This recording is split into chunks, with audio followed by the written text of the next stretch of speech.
Hello and welcome to the Droid and Dragon Cantina, a podcast highlighting independent science fiction and fantasy authors. Our guest this week is J.S. Gold, who is the author of the Sandhedrin Chronicles. In this episode, we talked about the intersection of religion and mysticism, along with how storytelling shapes our identities. So welcome to the show, Mr. J.S. Gold. Hi there. So right off the bat, tell everybody about this book you've got out there right now. Yeah, absolutely. And thank you again for having me on. My debut novel is the Sandhedrin Chronicles, which is a Jewish fantasy based on Hebrew mysticism and Kabbalah and Jewish history. It follows the adventures of Arthur Rose, a secular Jewish guy from New York in modern times. He finds out that he is the inheritor of this ancient Hebrew magic in order to defeat demons. And he finds out that not only has he inherited this magic, but he's also belonging by virtue of it, belonging to a secret order devoted to the hunting of these demons and protecting mankind. And that order is named the Sanhedrin. Some listeners might be familiar with the Sanhedrin from Scripture. They were an actual religious Jewish organization in about 2,000 years ago under Roman occupation of Judea, and I have kind of taken them and rolled into the fantasy realm with them. And so Arthur goes on this adventure and uncovers secrets about the Sanhedrin and himself, and it's really a story about one man not only learning to kick some demon ass, but to reclaim his Jewish identity. So what inspired all that? I mean, I know Jewish mysticism, it feels like there was a time I remember like back in I think it was the late 90s, it kind of had a moment. And then the first time I remember hearing the word Kabbalah. And then it was a thing for a while and then it kind of went away. And it feels like every once so often it kind of surfaces back up. But what was it that kind of got you into all that? Yeah, I mean, so we actually have to back up to 2018. That is when the movie Black Panther came out. And I knew you might be thinking, and the listeners might be thinking, Black Panther. I thought this is a Jewish book here. What are we doing with Black Panther? So I watched Black Panther, and I thought it was an absolute revelation. Because it was not just having a black superhero. It was about a story about the black experience and about the black diaspora and about questions that are raised within the black community and really a conversation within that community. And I just sat back at the end of that movie and I was like, oh my God. And not only that, but look at the way that people are embracing this movie and it's galvanizing an entire community. It was absolutely a point of pride for the black diaspora across the world.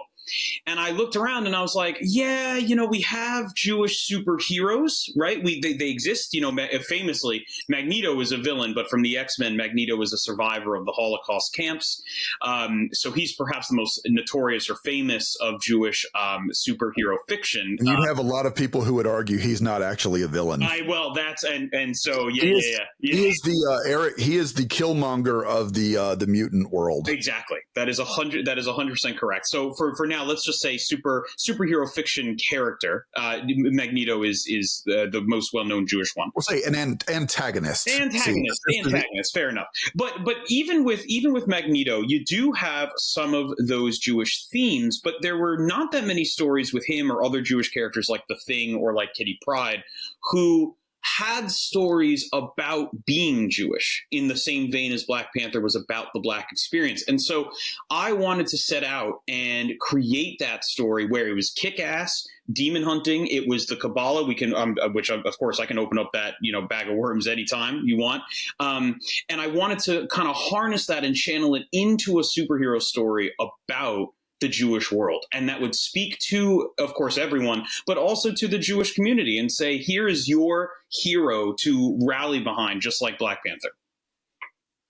Yeah, it's one thing to have say, okay, I mean, I guess in America, you have kind of like the white Anglo-Saxon, demographic, which is just, I don't want to say it's standard, but I think that's the way a lot of people look at it just because it's so ubiquitous because they're that's been the majority for so long. Right.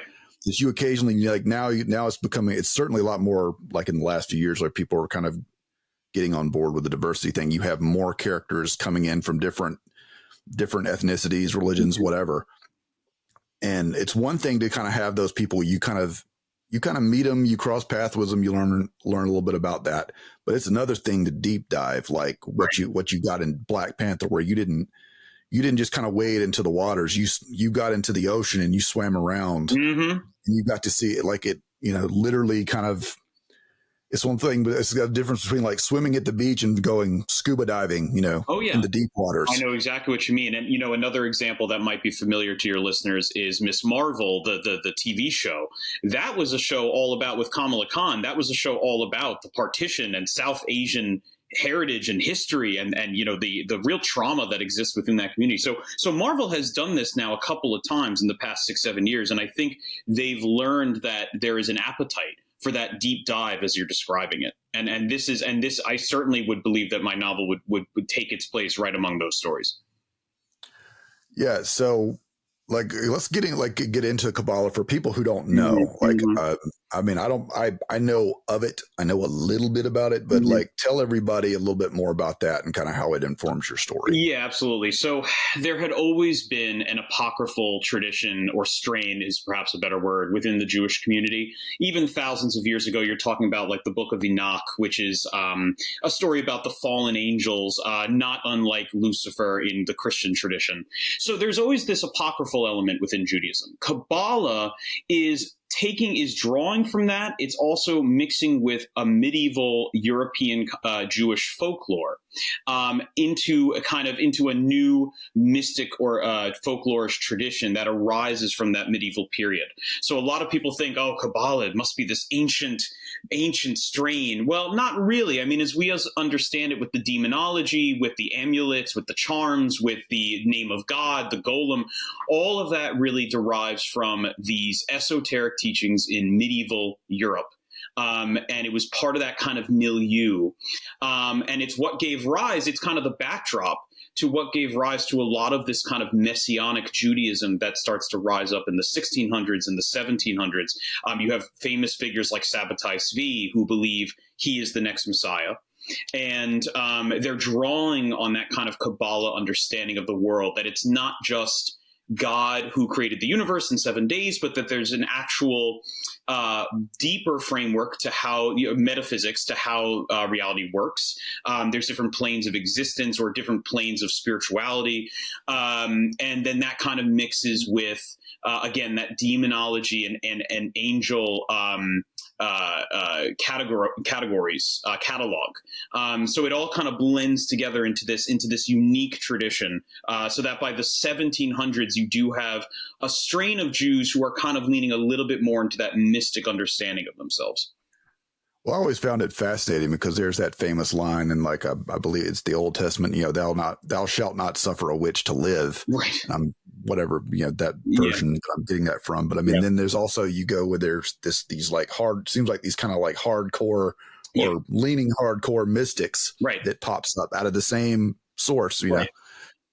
And that tension and that tension exists even within the literature. So if you look up the demonology, or if you look up to the amulets, the sorcerers, the prophets, right, the divination, there is a tension and a discourse where people, their contemporaries, these Kabbalah mystics in let's say the 1200s, 1300s, their contemporaries are like, you can't, this is sorcery. This is not Judaism. You are now venturing into, like, let's call it pagan rituals, right? When you think about oracle bones and divination and how can you divine the order of event, that's sorcery, according to many of the rabbis. And so you have that inherent tension that's existing when this is bubbling up. It reminds me of the line in the first Doctor Strange movie where the Ancient One is trying to kind of like translate magic into Stephen Strange's, modern, Western medicine trained brain. Said, think of it as like, this is the programming of the universe and we're kind of hacking it. Right. Yeah, that's exactly right. Now, I just to clarify with listeners, because I don't want them walking away from the conversation and thinking, oh, so I guess Jews today, like they have this mystic side. This mysticism and this Kabbalah, you mentioned how it bubbles up periodically. It is not, let's say, your father's Judaism. It's not mainstream by any stretch. If you talk with Jewish people, listen, there's one God, the Old Testament, all the traditions there. This is let's say, a complementary, optional information source that you can go to when we look at Jewish history and the ways that other Jewish sages have kind of interpreted the Bible. It's a more of an esoteric tradition that has not really filtered down to mainstream Jewish thought. Yeah, it's interesting because I was thinking about how, like, even though you may not prescribe it to religions, that every kind of like group has that kind of mystic thing going on. Even the one like this, like, I don't know if you could really couch this in Christianity, but you watch like a show like Supernatural, exactly, where they're getting kind of deep into the weeds, into like the mystic aspect, where it's borderline. These dudes are like doing spells and like writing runes and stuff on the floor and salt and all of that. And then like you've got like even in like the Middle East, there's like, you've got the Islamic side has like their mystics and stuff. And the creatures too. They have the genie. Yeah. What's it called? The jinn. Yeah, the jinn, excuse me. The jinn. Yeah. I was taking the Western pronunciation, but yeah. Jinn. Yeah. So, yeah. But I mean, that's what we call it now, but it's even funny. Like I was watching what was it? I think it was the second Dune movie. Where he was like, says like, they're even then, like, because this is, I guess the Fremen in that movie are patterned after, I guess, like, Muslim kind of, Arabic influence. Yeah. There's a lot of influence there. Yeah. And even he said, they don't listen to the jinn. They lie to you. Or like he's making it just like he's about to send this kid off and does, and kid's like, what? Right. And exactly. And to your point, within all the Abrahamic faiths, there is this strain. This is by no means unique to Judaism. Islam has this folk strain. Christianity certainly does, right? I mean, you don't see Christians going around saying like, oh, Beelzebub is in my coffee or something. You know what I mean? Or oh, like a demon imp like sprinkled some mischief on me today. But there is a history of this kind of folk tales that people would have told each other in another time and place when we weren't so perhaps developed, a little bit more aware scientifically of the world. This folk tradition of what's happening that existed across Abrahamic faiths for sure. Oh yeah. It's everywhere. And I think you can look around all around the world. There's always like some degree. I've always been fascinated by this whole like mysticism, mythology, and how it kind of always creeps in there. Wherever there's a major religion in the world, whatever culture is there is going to have that thing that kind of creeps up and gets up in the mix somehow, some way. That's right. Yeah. It was absolutely a journey to research the story for all the reasons we just discussed. And what was really cool is when you go into it, there's disagreement. There's disagreement about I'll give you the perfect example. Lilith is a name that might be familiar to some of our listeners. Lilith is. And so Lilith, in terms of the text, Lilith derives from a discrepancy within the Old Testament where the creation of mankind is mentioned twice in the book of Genesis. And so some rabbi scholars and some sages, they were saying, well, why the discrepancy? Maybe there's a kind of a hidden alternative history to what happened here. Before Eve, there was Lilith. So perhaps the Old Testament doesn't want to tell the story of Lilith. But the reason I bring her up is because, all right, let's assume that the Old Testament, Eve was not the first woman. Perhaps it's this Lilith character. Well, what was she exactly? Was she the first woman? Other sources say that she was a demon consort, that she was perhaps a primordial demon queen who lay with Adam. Other people say that she was human, but then she got seduced by Samael, this primordial ancient, archdevil or archdemon, if you will. There's discrepancy there, and there's an argument that spans hundreds of years, if not thousands of years, and that allowed me to kind of come in and say, here's my take. Here's when I create this mythos, this cosmology, I'm gonna make a definitive choice and kind of pick and choose what I believe the canon to be. Well, I guess that's the fun part when you can wander into an area like this and where there is discrepancy and room Right. for interpretation. Right. You know, it allows you to kind of go in there and say, I'm going to put my, plant my flag here, and here's my interpretation. You kind of offer your own kind of particular lens for everyone to look into it. That's right. Yeah, absolutely. And again, really, really fun. And it does allow the story to kind of go to a place where it allowed me to say what I wanted to about all these things. And really the big theme is that, listen, I don't know if we have Jewish listeners tuning in, but just in case, maybe they'll agree with me. As a Jewish American guy, I've grown up, I'm 33. So, I was growing up 15, 20 years ago. There was always this sense, this internalization for me that we were not allowed to be cool. And when I say allowed to be cool, what I mean is we were not allowed to, in the stories we told ourselves and the triumphs that we have as a people, when I go to Hebrew school or you go to shul, you go to temple, there aren't stories of like conquering armies and heroes and Thor's hammer and these mystic objects. There's not a mythology there of power necessarily. And, I understand, because the Jewish people are defined by traditionally their lack of power and overcoming odds. And I said to myself, but I want to be cool. Like, I don't want my Judaism to just be, we are always being put upon. We are always kind of the weak ones who have to endure. I want to create a story where we are empowered and joyous and prideful.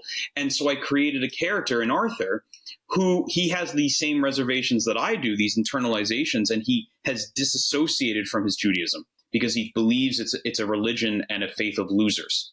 And this journey, him meeting, this other, everybody in the demon hunting order, it allows him to kind of be like, oh, wait, Judaism's kind of badass. Like, Judaism's actually kind of sick as hell. If I allow it to be, if I allow myself into that culture. He needs to go listen to the Adam Sandler the Hanukkah song where he can kind of pump himself up. You got some strong examples out there. Yeah, but even so, it's funny because even Adam Sandler. Now this is Arthur talking. This is if I'm channeling the character, he would say, sure, but Adam Sandler's a comedian.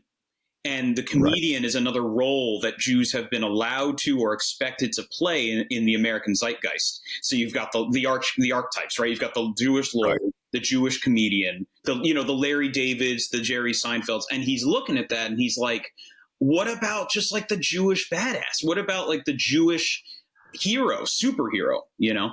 Like who's like the Jewish Thor or the Jewish Hercules? I guess like Samson could be like a thing for Hercules. Yeah, Samson. So it's really funny because I'm writing the sequel right now, and Arthur and his friends belong to a heavy metal band. So there is a heavy metal song about Samson that they have written. Nice. Yeah. But to your point, yeah, like the Jewish Thor, right? The Jewish Hercules, exactly. Those kind of martial ideals, exactly.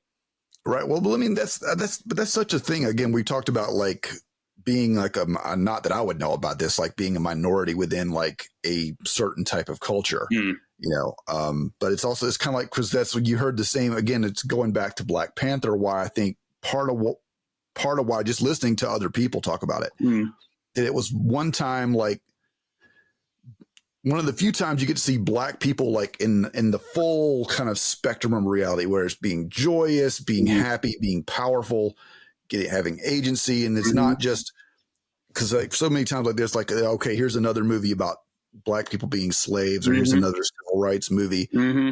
It's always about Black pain. It's never about like Black joy and Black empowerment. Yeah. Or it's like if it is empowerment, it's always because they're having to fight back against this other thing. Yeah, that's right. Exactly. So when you look at the stories of Black triumph in the traditional American imagination, they're coming out of the civil rights movement. They're coming out of, the end of slavery and fighting to end slavery. And in a very similar way, when you think about Jewish empowerment and the stories that Jews and non-Jews have told about us, it's like we survived the Holocaust. Or like if you go to the Jewish literature list on Amazon, Of the top 100 books, I would wager 70% of them, 60 to 70% of them, are about pogroms and the shtetl and Holocaust, right? And all these adversities. And you're 100% right to kind of pinpoint that's the Black Panther allowed for a new vision, right? Octavia Butler, the famous author, said, when is Black Future Month? Right. And that's kind of what I'm trying to do here for the Jewish community, too, is this idea of when are we going to learn, of course, honor and cherish our past, but also turn our faces to the future and kind of forge something new, as opposed to returning to dig up these old stories again and again. Well, you already kind of alluded to it, like this. There's a guy that I've talked to in the past. His name was Dave Zaboski, and he's real big on the idea of just kind of you are the story you tell yourself. Right. And that works across culture. Like, and you really see that there. Like, it's, again, what is that story that we're all telling? Like who like in the story of who are we? Pardon me. What story are we telling? Because that's going to become who we are. Mm-hmm. If it's like in the case of like the Jewish people, well, we survived the pogroms, we survived Holocaust, right? Inquisition, discrimination, all that other, like if it's all, and of course that's always like a very narrow view of humanity, because nobody is just one. Yeah, everyone has to deal with problems. And it's funny because we're talking about history. I kind of a while back, I got into the history of like ancient England. Mm-hmm. Nowadays, everybody thinks of England, in terms of, the mighty British Empire, the sun never set on the empire, or all that stuff. Right. But there was a time, like 1,000 years ago, England was that country that everybody and their brother went up into and sacked and like took a chunk here and there. And Alfred the Red, I think. Right, was Alfred the Red one of the first kings or one of the first Vikings who came over to establish the kingdom there? Or I always get my like medieval English history confused a bit, but I think that was There's like this whole weird period where they kind of, it was like they were kind of getting passed, like again, it was almost like the new guy in prison getting passed around. Yeah, right. It's like literally, okay, first it's the Vikings, and then you get like the Saxons, who are kind of like German Vikings. Right. Then you get the Normans, who are French Vikings. Right. And then it's just like it's one thing and another until finally, I guess, somehow they amassed enough power to just take that chunk. Right. Yeah, right from from the southern coast up to Scotland, and say, this is one country, and everybody else get the hell out. I actually saw a meme the other day where they said there was like a Viking raid or like some Viking party that came in and failed. And that was kind of the moment, they solidified their power. Mm-hmm. Yeah, I think there was because I was just listening to a podcast on it. Shout out to The Rest is History, which is amazing. But they did a wonderful series on this. And I believe the name of the king, to your point, that the early English king who kept like paying off the Vikings, but that allowed them to come more, to ask for more. I think that was Ethelred. And so right in the time span you're talking about, like the 800s and 900s, Ethelred was this guy who said, all right, I'm just going to pay them off so that they don't keep plundering. But of course, what did that do? That only led to more plundering. But I agree with you, right? That the story we tell ourselves, it's so important for understanding who we are and meaning making. Right? Because the English, if you talk to an English person, I highly doubt that they would think of themselves and their past as that past. They wouldn't point to it first. Right. That's that. Like I said, like if you go back and far enough in history, you know that and you learn it, but that's not the dominant narrative about Britain today. Right. Exactly. Yeah. And so that's kind of what we're doing here, right? We're trying to forge a new identity for the Jewish people. And I know that sounds grandiose, and I know that that's beyond the scope of me and one book and one series, because God willing, I'll pump out some sequels here, but it is kind of the goal for me, insofar as I can do it. I've had my fill of the survivor story. Yeah. And I want to not just survive anymore. I want to thrive. Well, I also think and this is just my opinion. You can, shoot me down if I'm wrong. Mm-hmm. I just also don't think it's very healthy. And this goes for anyone. Mm-hmm. I don't care who you are, where you are, to just, if you only ever see yourself as a victim, and it's kind of like you're always looking, kind of looking at what you had to overcome. Like you got to be able to take stock of your victories and kind of like I think you've heard different people talk about, I guess, was it progressivophobia? I don't know if that's a real term or not, but it's like people who can never kind of recognize, oh yes, we have made a certain degree of progress. Mm-hmm. We're not going to, disavow or, not acknowledge the bad stuff, but Mm-hmm. let's focus on this good stuff and build on that. Right. And, if you like, I would imagine that if 100 of my fellow Jewish people were on the call with us, on the podcast with us, I would imagine 90% of them would say, oh, no, we don't just dwell on the surviving. We of course, with l'chaim, the drink salute for the Jewish people, l'chaim just means to life. So it's all about the triumph and to live and to move forward, right? They would argue that we don't dwell. However, I think that's more of a pop. Just to correct, yeah. I think that's more of a pop culture thing. I think that maybe that's more of a thing that's put on you rather than what is maybe coming from within the community. Like, how would you? Yeah, absolutely. Look. I'm just one man. Very hard to speak for an entire people. In fact, some would say impossible. Right. Yeah. But what I would suggest, and what I was about to say, is I would push back and I would say, yes, this is a narrative that has been thrust upon us. Dara Horn is a Jewish academic who just put out a wonderful book called "People Love Dead Jews." And it's quite the book. But her thesis is basically that the Jewish people are loved and accepted into societies as long as their narrative is about how weak they are and how they fail, they die, right? But once we break out of that mold, people don't accept us. So to your point, I agree that is an external identity put on us. But I would also say, and again, just one guy from the community speaking, but I would say there is kind of a strain. When we look at the stories we tell ourselves and we look at the stories that we prop up, it's always going back to that survivor story. And I've like I said earlier, I've had my fill.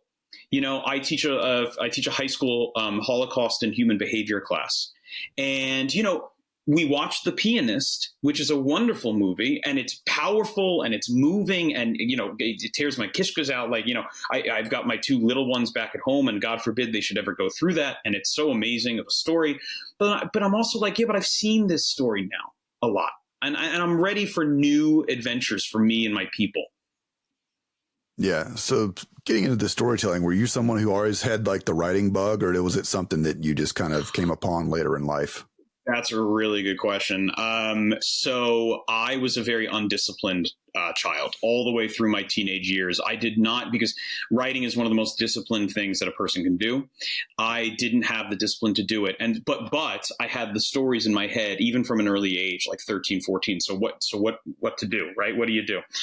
It's kind of embarrassing to say, but I would essentially, because the scenes were playing out in my head and I didn't have the discipline to kind of get them out, I would essentially put on one-man shows for myself in my room where I would close the door and I'd kind of just like act it out in a kind of a fit of imagination.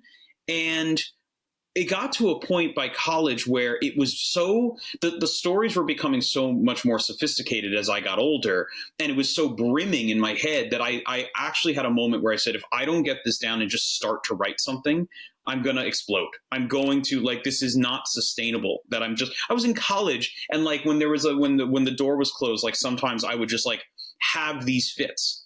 And it really helped once I started to put it onto the page. And then from there, I've been writing for over 10 years now.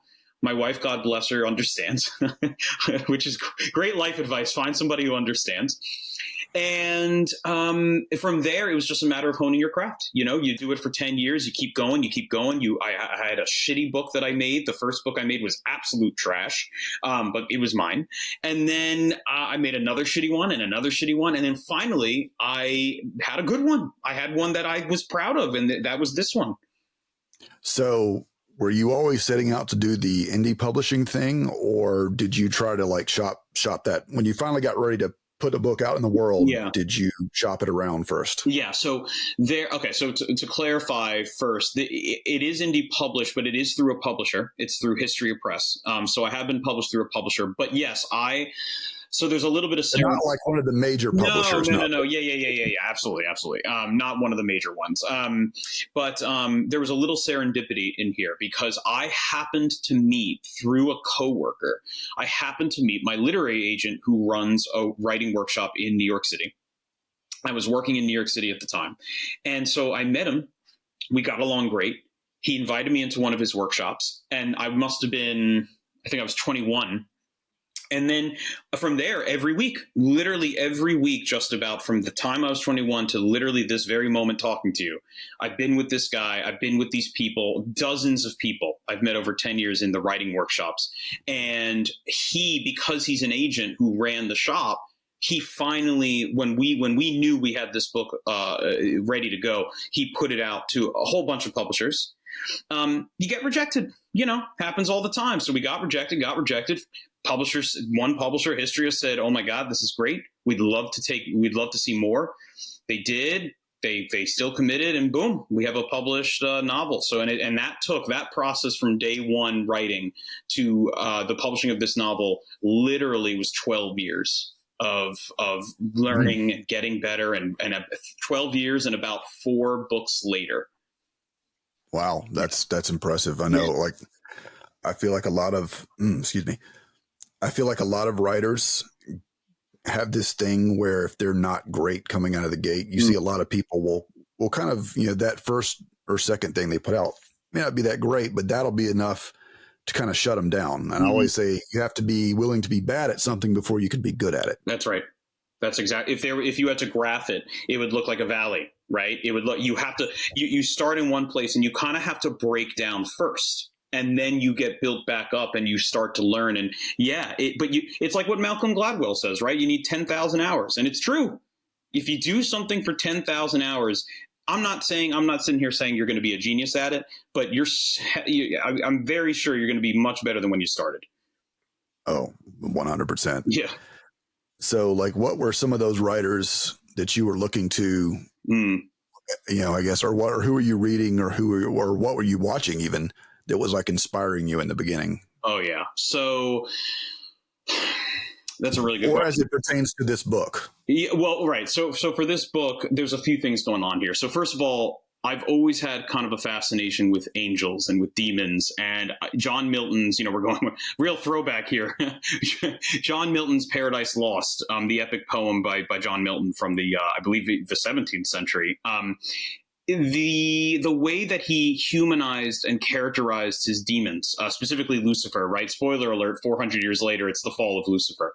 The way he humanized them was an absolute inspiration. I remember reading him for the first time in high school, and I absolutely adored it. So that was definitely running in the background of my mind. But then to the point of and purpose of the novel, you had all the Jewish elements. So I was doing a lot of the Kabbalah reading, a lot of Torah reading. And then I wanted to alchemize that. And this is going to sound strange, with anime. So right? No, you're actually the second. We had another author on here who anime was a big inspiration. Yeah. And I've mentioned it too, like these days, you don't just have to get your inspiration from other writers. There's so much media out there, especially like in terms of series, whether it's like anime or movies or television. I mean, yeah, it can come from anywhere. Yeah, absolutely. Dan Carlin is a podcaster. You might be familiar. He runs Hardcore History. There's this quote that I love from him. I don't know if it's true, but I do love it. He says, "Besides the Jewish people, only the Japanese have the same intensity in life, the same kind of intensity." Now, could he be talking out of his tuchus? Yeah, I think maybe he could. But I certainly believe when I watch some anime, especially anime like Attack on Titan, I'm sure your listeners might be familiar with Attack on Titan. I mean, the intensity, that's what draws me to the anime. That kind of intense emotional outpouring is something that I absolutely try to emulate in my writing. And I think it always is my North Star when I'm thinking about where I'm going with these stories.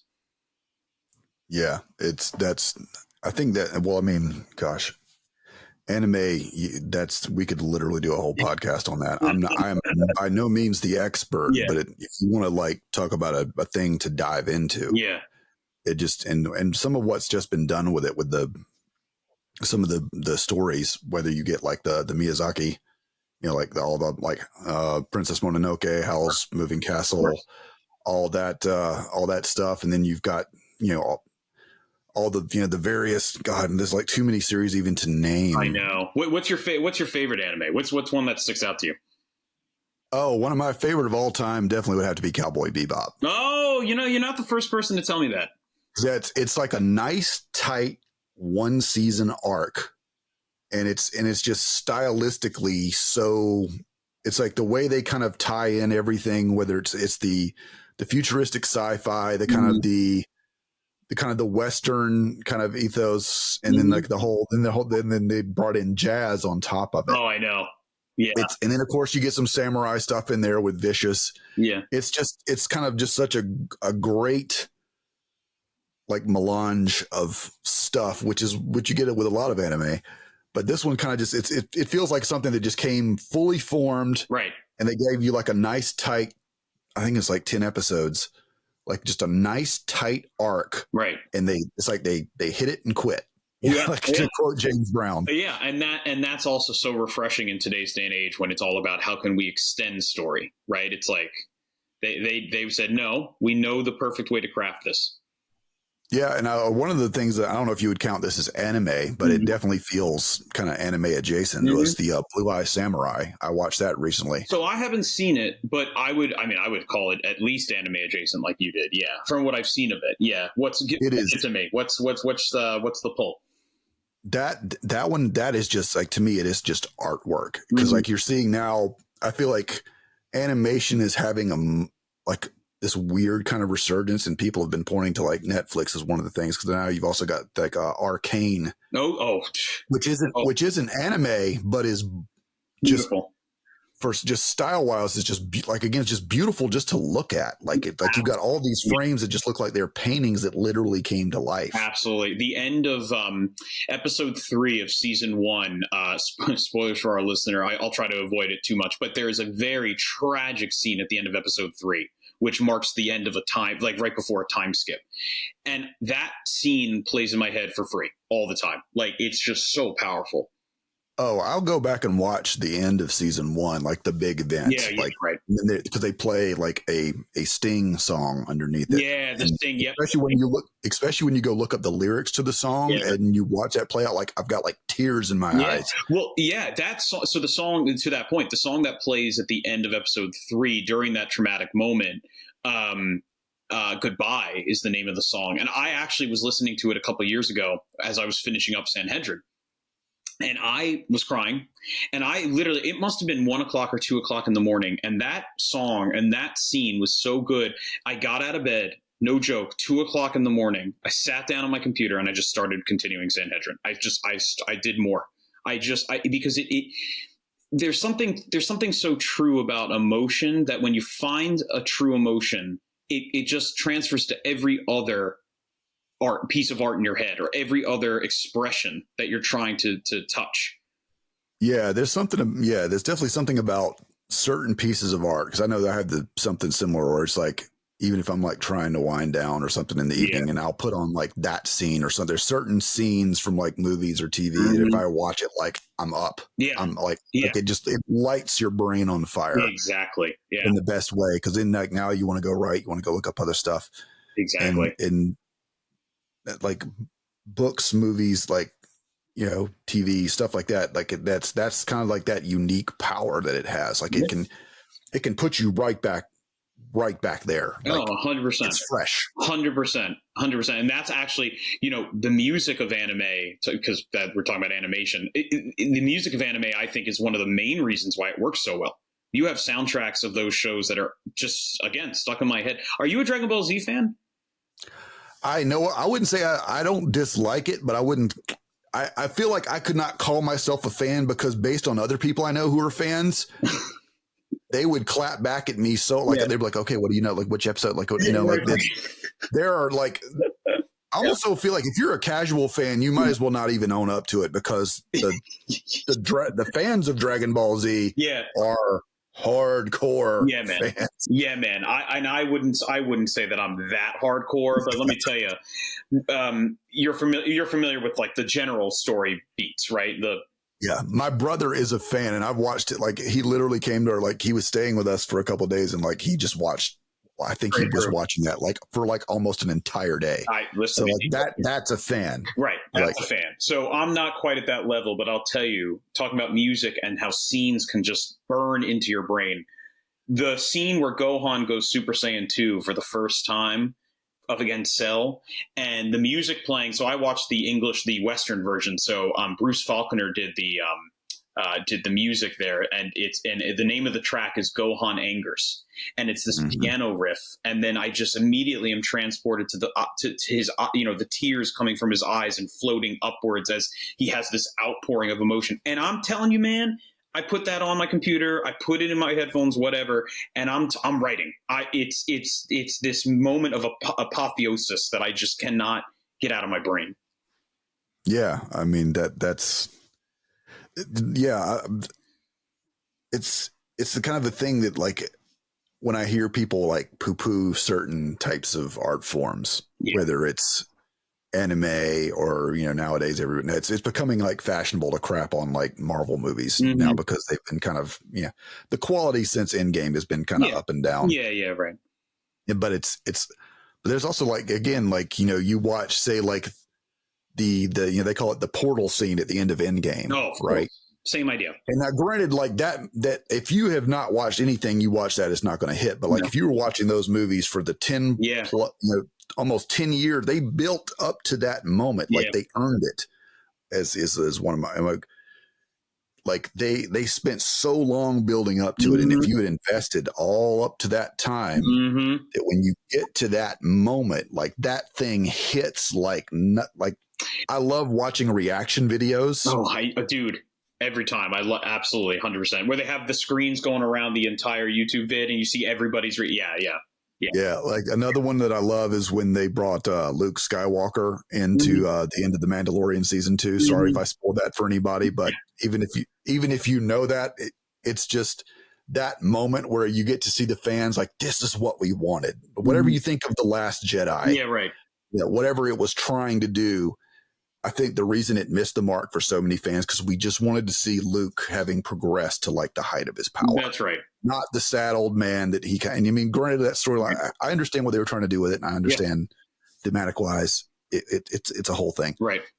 But I think people just wanted to see Luke just go full ape. Yeah, and that's what that scene in The Mandalorian at the end of season, where he just comes in there and just like you've seen these robots that are literally just kicking the hell out of the main character. Yeah, like he can't do anything, and then suddenly Luke shows up and just cuts through them like they're not there. I know. And that, like, watching people react to that, like that just, it's just one of those things. Like, it just makes me happy. Yeah, absolutely. And look, with the Sandhedrin, I did my best to create an ending that gave that feeling, and so far I've heard that it's resonated with people, which has been amazing. But that's really the goal as any storyteller, is just that feeling of triumph is something that I think I'll always be chasing in my storytelling. Well, yeah, that's the whole thing. I think that people have to understand. Sometimes it's okay to give the audience what they want. Yeah. That's been there was this whole thing for the long time in movies, like, oh, we're subverting expectations. Right. Right. And there's a great video that kind of points to, actually, I think it's Avengers Infinity War versus The Last Jedi. It was kind of saying how to tell a disappointing story but make it into a satisfying movie versus the other way around. Whereas in Avengers Infinity War, by the end of the movie, they lose. Yeah, they lose. They lose in spectacular fashion. Yeah. But it still feels like a satisfying movie. Right. Because I think because they didn't have to make anybody dumb or diminish any of our heroes in order for Thanos to win. That was the key. Thanos, at the end of that movie, you're feeling dread and you're feeling excitement and all those things because your heroes didn't change. Thanos is just that badass. And you're sitting back and you're like, well, what could they have done? I'm with you, movie. There's nothing they could have done. I'm totally, Thanos is just freaking Thanos. So that's totally different than when you want to artificially achieve an ending like that by diminishing your character. And I think with Luke, that was never who he was for The Last Jedi. That was never who he was in the imagination of the movie-going public. It just never was. And to come in and diminish him without earning it, right? To fast forward us like that and to diminish him like that and pull out the rug, it just doesn't work. It doesn't work. Yeah, it's again, I understand what Rian Johnson was trying to do, and then cause I remember when that movie was being advertised, I was super excited about it because I love Rian Johnson's work. Right. Like I'd watched Looper. I thought like this is one of the best sci-fi movies that's come out like in the last 20 years. Right. And then he's doing Star Wars, but I think, and we also got to put some of the blame on J.J. Abrams because like he did set him up for that. Like he's literally having to come in and continue the story. Yeah. And he didn't, because like he didn't get to set, he didn't get to decide whether Luke was in it or not. He had to just find out like, oh, I have to justify this choice that somebody else made. Right. And that goes back to Disney too. I mean, you laid at the feet of JJ, but you also laid at the feet of the lack of coherent vision. Ultimately, I have to put it on Disney because I can, and believe me, I know. I've been banned from talking about The Last Jedi within my house. Okay. And that's how bad it is. Yeah. But I won't get into it. But yeah, ultimately I think you have to put it on Disney because you notice like one of the things I like to point out is like you watch when Lucas did the first trilogy and the second trilogy, there was 3 years between each movie. Mm-hmm. When Disney got a hold of it, there was 2, which means they're probably cranking up the next movie almost right about the time the first one is done. So like there isn't that extra time to kind of write another draft. One of the criticisms that sticks with me about that, because it goes to writing, says it feels like it was like a first draft that they just shot. Yeah, that's right. Especially for Rise of Skywalker too. Oh God! Yeah. We won't talk. Sorry. I hit the Rise of Skywalker. That one I'll go off even more. Yeah. All right. But anyway, we only have so much time here, but yeah. Right. So again, like it's feeling like earning that ending for you. Like what? Without giving any spoilers.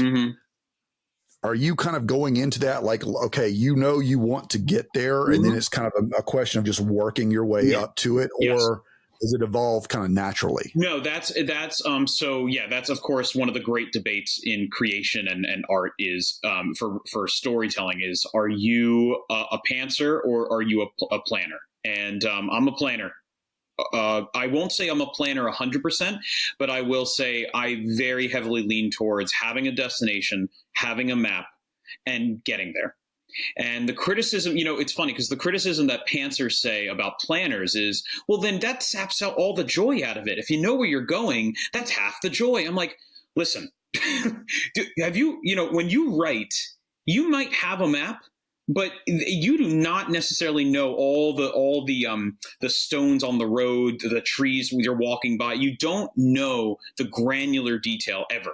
You can outline till you're blue in the face, but if you're putting your fingers to that keyboard, anything could happen, and there's always excitement to be had. So my goal when I'm trying to think about my stories is I want to know where I'm going, but I also understand that it's going to be exciting and spontaneous, because when you're walking the road, you can't account for what you come up against.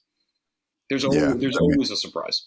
Like if you're driving from New York to Atlanta, like there's a lot of pit stops to be made along the way. Exactly. And it's not just highway all the way down. Absolutely. And you can't, and by the way, even if you're going to hit up Charleston or you're going to hit up Washington, D.C., well, what if you've never been there before? Do you know where to stay? Do you know what where the best place to eat is in town? Like each beat of the story is going to offer opportunities for you to really have revelation. And so I tend to disagree pretty heavily with pantsers who say that planning saps the joy out of a work. I actually think it enhances it. Well, I agree with you. So there we go. No disrespect to the pantsers, but I think like some of the best stuff I've ever written is because I knew exactly where it was going to end. Vision. Absolutely. Yes. Yeah. So, well, as we have gone well past the half hour, tell everybody where they can find you online if they want to learn more about your book, or if they want to at you like on socials. Sure. So absolutely. So the book itself is the Sandhedrin Chronicles. You can find it on Amazon. You can find it on Walmart. You can find it at Barnes & Noble. Anywhere you buy your books, it's going to be there waiting for you. I am JS Gold.